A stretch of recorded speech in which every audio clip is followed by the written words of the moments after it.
Well, hello and meowdy! We are back with dinosaurs. We are back with the dinosaur that movies always get wrong. Pretty sure this is about velociraptors since they are always portrayed wrong in Hollywood. They do not fit the Hollywood standard at all because they are small feathered creatures and Hollywood thinks they are big, treacherous creatures. Not really that big. They think they are way bigger than they are. They're like the size of a dog. They make them the size of a horse. You know what I mean? But we're gonna dive in. As always, the original video is linked down below. This is an extinct zoo video. Go support his content. Absolutely phenomenal content on his channel. And let's dive on into the video. The Mesozoic, also known as the Age of the Dinosaurs, Hi, Dino. saw the rise of many legendary animal families, the names of which are known throughout the world today. Most of these groups became infamous thanks to their large sizes and toughness, with the most prominent ones being the Tyrannosaurs, Titanosaurs, and Spinosaurids. However, We love Spino there boys. is one family of dinosaurs that have become just as renowned as these mentioned groups, despite being relatively tiny in stature. These are the Yeah. dromaeosaurs. But think of all, I'm sorry, but think of all your movies that like have these velociraptors in them, because that's the main, like, yes, he's showing us the big family here, but primarily a movie will showcase the velociraptor. Now take every single movie you're thinking of with a velociraptor and imagine that velociraptor like 5 feet smaller and feathery. Like, see, it doesn't fit their narrative. Or more commonly known as the raptors. This was a family of feathered coelosaurian theropod dinosaurs that thrived from the middle Jurassic to the end of the Cretaceous. They became exceptionally successful and eventually well known, not because of their sizes, but their sleek yet deadly builds, which also sported an iconic weapon that remains unique amongst most animals. Many of its members have also become prominent in their own regards and have contributed much to paleontology and mainstream media. Yet, one specific dromaeosaur always seems to stand above all others in terms of both popularity and infamy: the Velociraptor. This raptor is often believed to have coexisted alongside the T-Rex in North America, mainly due to its appearance together in Jurassic Park, although in reality the two never met, as the Velociraptor Listen. There's a lot of dinosaurs that never met, but it plays a good movie. millions of years older Correct. and didn't even live in the same place, with its remains being discovered not in North America but in Mongolia in 1923. The original skeleton found consisted of a crushed but complete skull and a toe claw within the Jadokta formation of the Gobi They have Desert. big toe claws. The paleontologist who unearthed the skeleton recognized it to be a small new theropod, but at first thought it belonged to the Megalosauridae family due to its incomplete remains. And it wasn't until more specimens were found that it was reassigned to the Dromaeosaur family, as it possessed the hallmark features of raptors, which included a short T-shaped frontal, a lateral process of the quadrate, and a modified second pedal digit. Along with its reclassification, it was also given a name which would one day prove monumental for its legacy: Velociraptor mongoliensis, meaning I freaking love him. I love the look of a velociraptor and I love the idea of a velociraptor, but like, it's just so funny to me that they're just like the size of a giant turkey. I don't know why. Because if you see a turkey nowadays, I'm not saying that that's the evolution, that's not, but you know what I mean? Like, you're like, yeah, the velociraptor is the size of a turkey, and then look at a turkey, and I'm like, oh. Mongolia's swift plunderer, which was inspired by its slender, agile build and carnivorous diet. And almost 66 million years later, this name would have great impacts on the dinosaur world itself, as it was then that Michael Crichton, the author of Jurassic Park, decided to use the name Velociraptor instead of Deinonychus for his raptors, as he found the name to be more dramatic. This decision ultimately propelled the Velociraptor to international stardom, and made it one of the most well-known extinct animals of all time. You know what though? Yes, it is wrong, but then I guess if you get curious and you want to learn more about the Velociraptor, that propels you to go down like a rabbit hole of actually learning and gaining knowledge within this industry. So I feel like that's a hit or miss scenario there. But this new fame also had unintended consequences, as much of the velociraptors in the book and the subsequent movie were based on the larger Deinonychus, resulting in the common misconception that the velociraptor was rather large, with it being 6 feet or 1.8 meters tall and 9 feet or 2.7 meters long in Jurassic Park.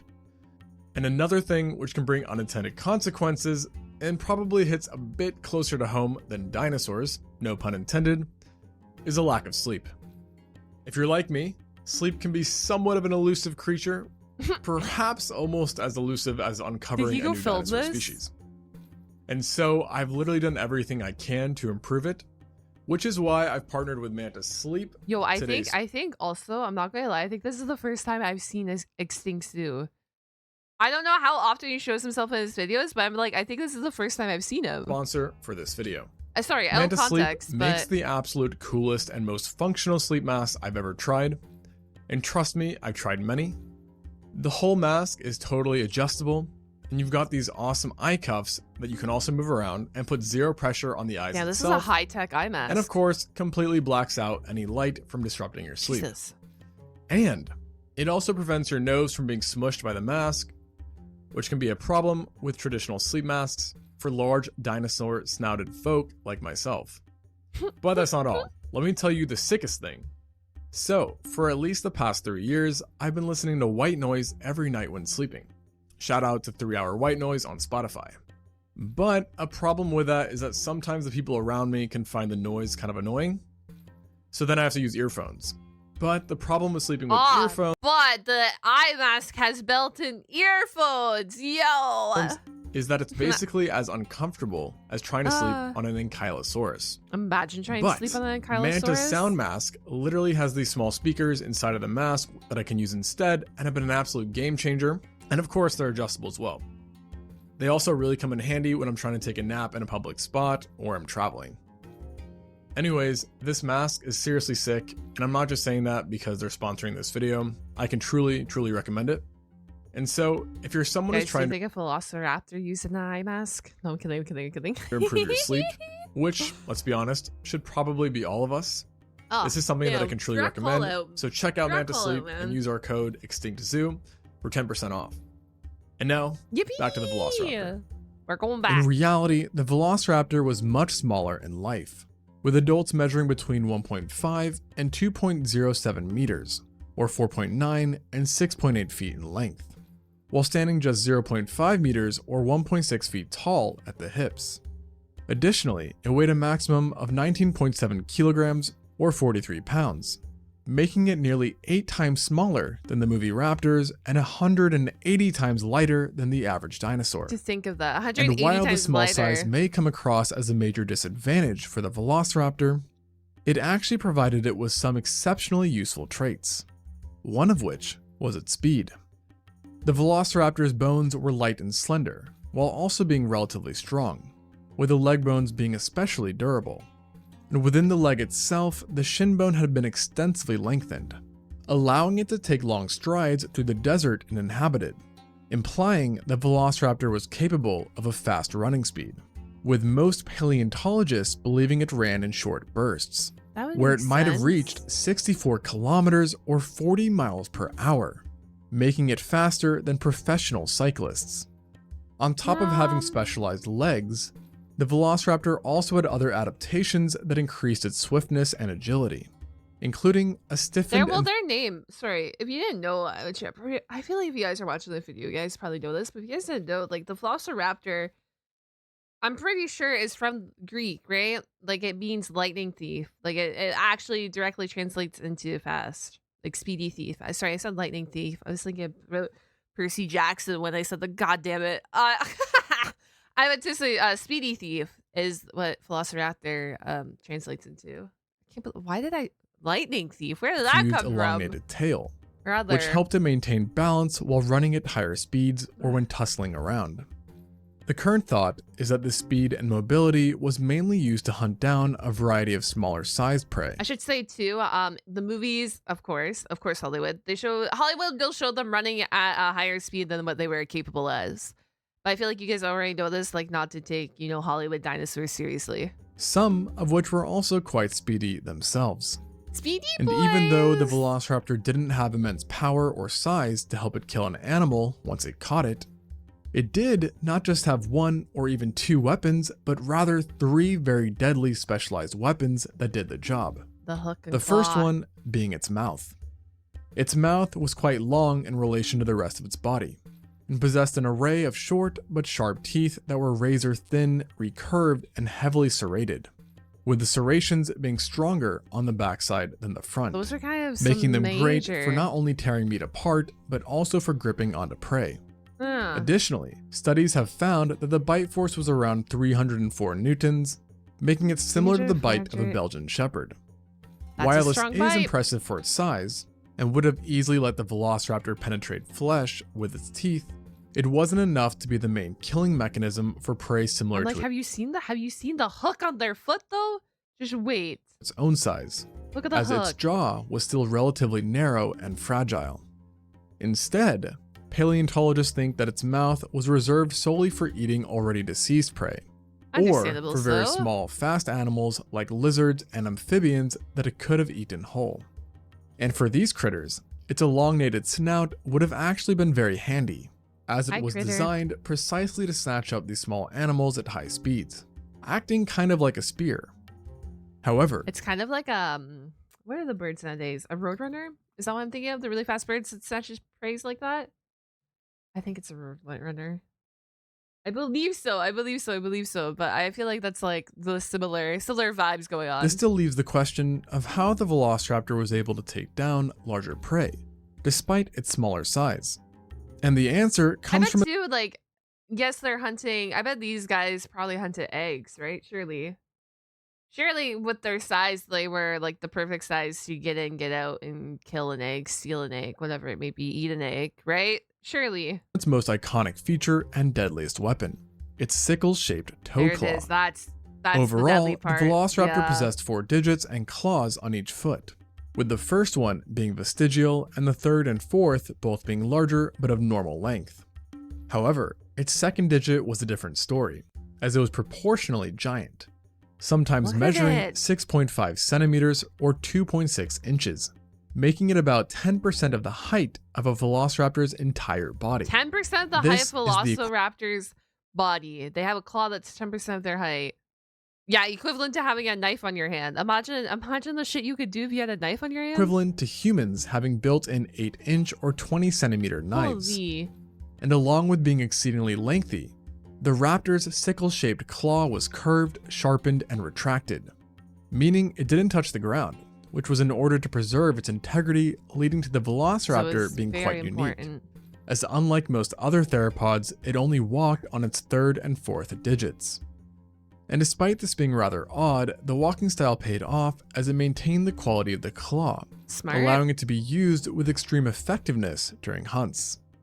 However, even though paleontologists knew that the Velociraptor used these enlarged claws as their main weapons, they were not exactly sure how they used them. One prominent idea was that they utilized them by slashing and disemboweling prey, leading to a rather gruesome and It had painful to be either a killing tool, like you said, like a slash, or it had to be like pinning down your enemy, right? Like surely one of those two options are the viable options. This hypothesis was further propelled in mainstream media by Jurassic Park, where in the Jurassic first Park movie, propelled everything. Ian Grant showcases how a Velociraptor would dispatch a somewhat rude kid. Although a one-of-a-kind discovery would eventually disrupt this Yo, wait. disembowelment hypothesis, as in the depths of the Gobi Desert, a Velociraptor specimen was unearthed alongside a Protoceratops. Yeah, what? The two appear to be locked in intense combat, with the battle being a result of a predation attempt by the Velociraptor, granting paleontologists What? a rare insight into exactly how this dromaeosaur used I love when we find incredible things like that. Oh my god, whoever discovered that was probably like over the moon. its sickle claw. What they found quite surprised them, as the raptor was on the underside of the Protoceratops' body, where it was not slashing the abdomen open, but was rather using its claw to stab and penetrate the victim's neck. Giving it a fatal They blow. further noticed that the inside edge of the claw wasn't as sharp as they thought it would be, and only the tip Oh. was razor sharp. This led to the realization that the Velociraptor actually killed prey by piercing vital organs It's like a and vampire. areas, such as the jugular vein, carotid artery, or trachea. The incurring accuracy either to do that. massive So he, I guess, waits, ambushes, jumps on predator, stabs predator, gets kill. blood loss, or in the latter area, The suffocation. Velociraptor is kind of cool. This rare specimen also proved beyond doubt that this tactic was largely foolproof, as analysis of the Protoceratops revealed that the claw had successfully caused enough damage to have induced a fatal amount of blood loss, which resulted in the Protoceratops biting the Velociraptor's hand as a last hurrah, so to speak. In addition to exhibiting how its sickle claw was used in combat, the fighting dinosaurs also highlighted another part of the Velociraptor's arsenal that isn't talked about nearly as much: its hand claws. Oh. Velociraptors, like other dromaeosaurs, had a proportionally large manus. You know what this video is sparking inside me? I think I need to go down a dinosaur timeline. Not a dinosaur timeline. Dinosaur encyclopedia. I think it's time to lock in and learn everything about dinosaurs. You know what? I think, you know, we learned about animals. I've learned lots about animals. I love animals, as you guys know here, especially mammals. Like, that is my specialty. I think it's time to lock in with the dinos. And 3 fingers, which curved towards the end, forming claw bones which were similar in flexibility and structure to the wings of modern birds. These claws were also similar to its own foot claws, in that the second digit was the longest and the first being the shortest. It's thought that these claws would have been used both to slash and grasp prey, which was demonstrated by the Velociraptor specimen, as its free hand was firmly holding the head of the Protoceratops. With this feature, it would have been able to anchor itself to any prey, and thus allowing its sickle claw to be let loose with catastrophic effects. Oh my goodness. It's clear that this raptor was an efficient, active hunter that could tackle a diverse range of prey in terms of size. Indeed. But it was ultimately an opportunistic feeder, meaning that if the chance arose, it would still by all means scavenge a carcass. And evidence backs this, as multiple dinosaur bones— Why wouldn't you scavenge a carcass? If a carcass is right in front of you and a carcass is edible right in front of you, why wouldn't you eat it? have been located with Velociraptor bite marks on body parts associated with scavenging, such as the top of the head of a Protoceratops, where there isn't much meat, indicating that the body was gone by the time the Velociraptor arrived. It's believed that the Velociraptor would switch to or increase its level of scavenging during harsh dry seasons or when in poor health and old age. This ability to smoothly transition between scavenging and actively hunting was pivotal in the Velociraptor's success. But it wasn't its only unique advantage, as this dromaeosaur also had excellent hearing, which further assisted it. Studies on its endocranium found that it could hear a wide range of frequencies, specifically between 2,368 and isn't it hertz projected and to? I don't know much about the Velociraptor, but is it projected that it also had good eyesight due to the way like the eyes were set in the skull, like the angle or whatever? I think it also is indicated that it had good eyesight. 1,965 as well as good hertz. hearing. He's kind of OP. This meant that the Velociraptor could easily track down prey by sound alone, with many probably being taken by extreme surprise, as the Velociraptor may have been a nocturnal hunter who used the cover of darkness to strike. Smart. This is a possibility Velociraptor. since comparison between its scleral rings and those of modern birds, reptiles, and other dinosaurs suggest a nocturnal lifestyle. This added yet another problem that other dinosaurs had to deal with when facing this raptor. However, one thing they didn't likely have to worry about was numbers, as despite Jurassic Park portraying the Velociraptor as a pack hunter, there's actually little evidence that indicates that it was a social creature in life. Isolated creature, and thus solo far, hunters. no individuals have been found in close association with each other. Okay. And another area where Jurassic Park got the Velociraptors wrong was its feathers. In its fictional adaptation, I'm just saying, if they put freaking feathers on the Velociraptor in Jurassic Park, people would have not taken it seriously. raptors possessed no feathers. And yet, in real life, the Velociraptor was adorned with feathers across its entire body. Paleontologists believe this to be the case, since numerous dromaeosaurs like Darlong or Microraptor were found with preserved feathers, with many other dromaeosaurs showing indirect evidence as well. Furthermore, an arm bone belonging to a matured Velociraptor had over 10 quill knobs, so then, which heavily implies that the Velociraptor was feathered. I'm like, if you're having quill nods, right there, and the tail possessing larger and longer feathers than the rest of its body. Though, because it was flightless, paleontologists are not 100% sure what the velociraptor used its feathers for. But the leading idea are that they helped in either covering their nests while brooding, elevating speed and thrust when running up inclined slopes, social display for other velociraptors, or a mixture of all three. This being said, if it was used for social reasons, it definitely didn't do much to keep the peace, as the velociraptor was highly aggressive to others of its own kind. And throughout the years, multiple specimens have been found with extensive damage demonstrating the brutal nature of these raptor fights. One specific individual had small yet severe bite marks to its frontal bones, which came from a velociraptor and also showed signs of infection and no healing, meaning the raptor did not survive the ordeal. Damn. Other individuals have further shown that these fights would also lead to fractures, notably rib fractures, which could cause internal organ damage, and suggested that these fights often ended up on the ground with the velociraptors thrashing about. It is believed that these fights were typically over a lack of resources, as the velociraptor lived in a very cutthroat environment that could get extremely harsh. Specifically, fossil locations have shown a distribution throughout the Gobi Desert, Mongolia, and China during the late Cretaceous, which is harsh, from 75 to 71 million years ago. During this time, the Gobi Desert was very different. Yo, do you think they're they're like, nah, this is like a hypothetical, this is a stupid question. I'm like, do you think the velociraptors are looking at their modern day velociraptors in Hollywood and being like, damn, I wish that was me? It is today, with the main difference being that it was much warmer and more humid. Sediment deposits illustrate that this habitat was semi-arid in nature and was peppered with vast sand dunes, while streams on the other hand were very minimal and sparse. Along with the climate being different than today, the Gobi Desert of those times was also unrecognizable in terms of life that inhabited it, with numerous dinosaurs and other extinct reptiles calling it home. This includes the likes of the Protoceratops, Sauroornithoids, Archaeornithoids, well, I like him. Crinocephalae, I like that. Oviraptor, You know what? Psittacipodi, You know what? Con. These are all like goofy looking dinosaurs, but I F with them. I like them. I like this class of dinosaurs. They're so unique looking, but they're so silly looking. Avamimus, Oh! Mahakala, Okay, I'm an Avamoebus fan. Halscaraptor, I'm an Avamoebus fan. Plesiohadros, No. Sagon, I am an Avamoebus. What the Udanoceratops, fuck? Bagaceratops. He had like a rhino head. I didn't know this many existed.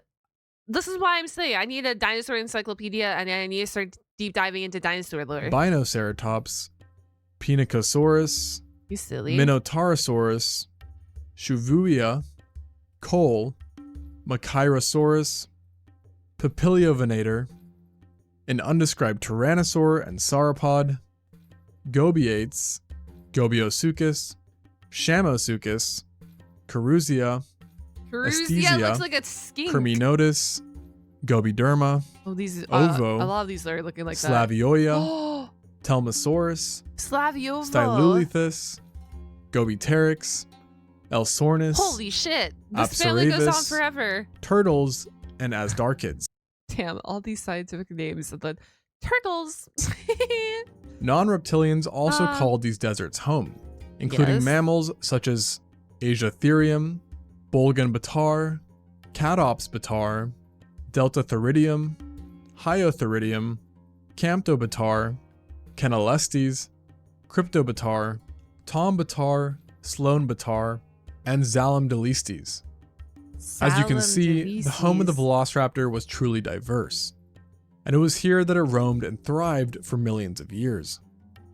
However, despite its truly efficient build, the velociraptor was eventually lost to the deserts of the Gobi, and vanished before the asteroid impact ever ended the non-avian dinosaurs. Currently, no one has any clear idea of what happened to it, besides some course. speculating it evolved into another dromaeosaur, perhaps the Atasaurus.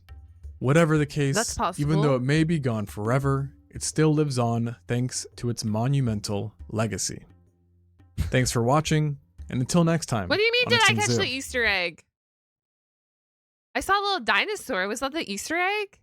I gotta look at the comments. What the heck was the... Did you guys catch the Easter egg? What was the Easter egg? I don't know. Murder chickens is not my favorite way of describing the bro. Instead of murder chickens, they're more like a murder turkey. Sorry, I'm reading the comments right now. It sounds like a murder chicken. I don't know. I see them as a murder